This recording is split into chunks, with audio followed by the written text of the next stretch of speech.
Lietuvoje jau 7. kartą švenčiama kultūros diena, kuri iškilmingai išvakarėse buvo paminėta ir švenčionėliuose.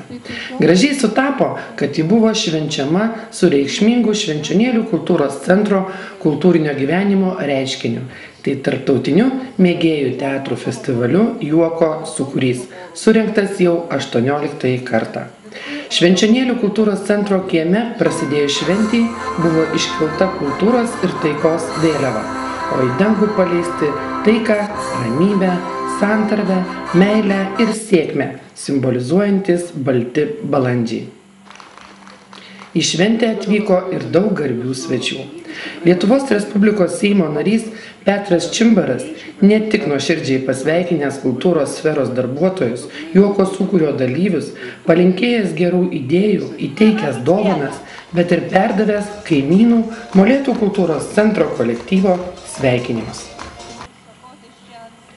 Kultūros darbuotojus sveikino rajono mero pavaduotoja Raja Krupenina ir savivaldybės administracijos direktorė Vida Rastenienė.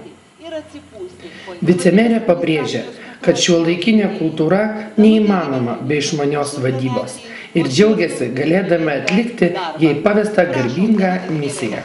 Įteikė kultūros ministro Šarūno Biručio padėkos raštą Švenčionių rajono savivaldybės kultūros skyriaus vedėjai Danutei Vigelienei už ilgametį, nuoširdų ir kūrybingą darbą kultūros srityje.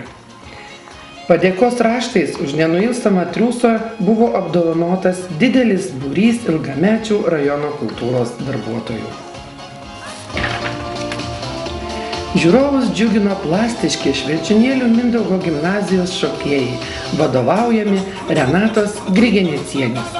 Širdis virpino Giedros Kaminskienės ir jos dukros Justės duetas, o kultūros darbuotojų garbei sceną nutvieskė fejerverkų fontanai.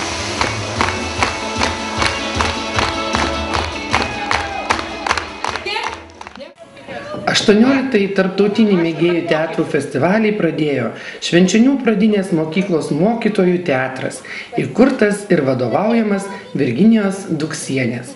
Švenčionių krašto tarme suvaidintas smagus spektaklis Jonuko liga išjudino visą salę ir užliejo juoko banga.